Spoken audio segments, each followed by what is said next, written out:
Dahil nga po araw ng Friday ngayon, syempre marami po sa atin na may mga lakad sa mga susunod na araw. Kaya naman alamin na po natin ang 3-day weather forecast mula sa Pag-asa.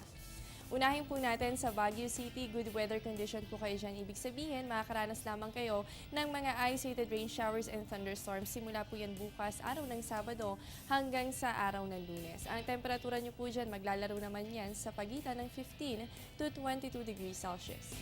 Dito naman po sa atin sa Metro Manila, makakaasa rin po tayo sa fair weather conditions. Bukas po yan, araw ng Sabado. Pero on Sunday and Monday, asahan po natin yung mataas na posibilidad ng pagkakaroon ng mga pag-ulan. Ganon din po ang pagkidlat at pagkulog.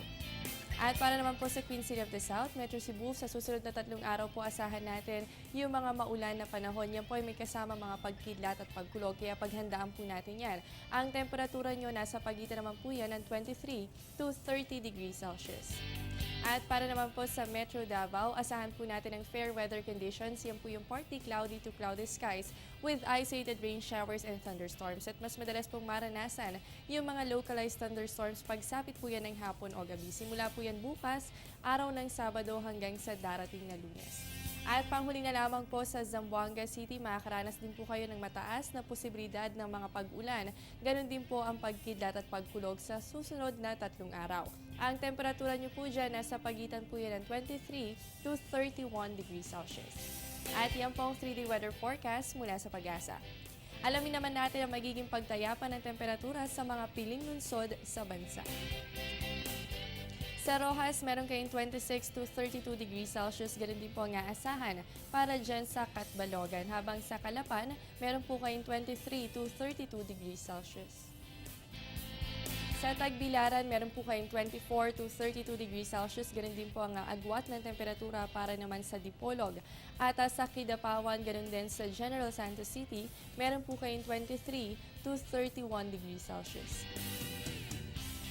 At narito naman po ang aasahang lagay ng temperatura sa mga tourist destination dito sa bansa. Sa Vigan, meron kayong 23 to 32 degrees Celsius. Ganun din po ang aasahan para sa Anilao, Batangas at Puerto Galera. Samantala sa Banawe, meron po kayong 14 to 24 degrees Celsius. Sa Naga, meron kayong 24 to 32 degrees Celsius. Ganun din po para sa El Nido, Palawan. At sa Camiguin, asahan po dyan ang 23 to 32 degrees Celsius. At sa mga kababayan po nating magsasaka, narito naman po ang farm weather forecast mula sa Pag-asa.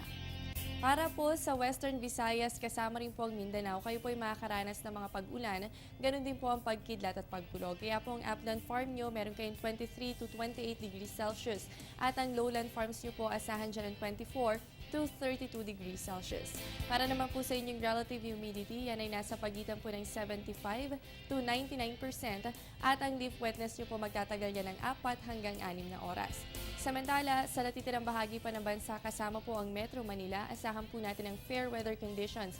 Sisikat po ang araw pero asahan natin ang pagsapit ng hapon na gabi. Posible po yung pagkakaroon ng mga isolated cases of rain showers and thunderstorms. Ang upland farm nyo po asahan ng 16 to 23 degrees Celsius at ang lowland farms, meron po kayong 24 to 33 degrees Celsius. Samantala, para po sa inyong relative humidity, yan ay nasa 65 to 97% at ang leaf wetness po ay magtatagal yan hanggang 4 na oras. At syempre, alamin din po natin ang ating naging extremes of temperatures kahapon po yan, araw ng Huwebes. Ang minimum temperature natin pumalo po yan sa 24 degrees Celsius habang ang maximum naman po umabot sa 32.1 degrees Celsius.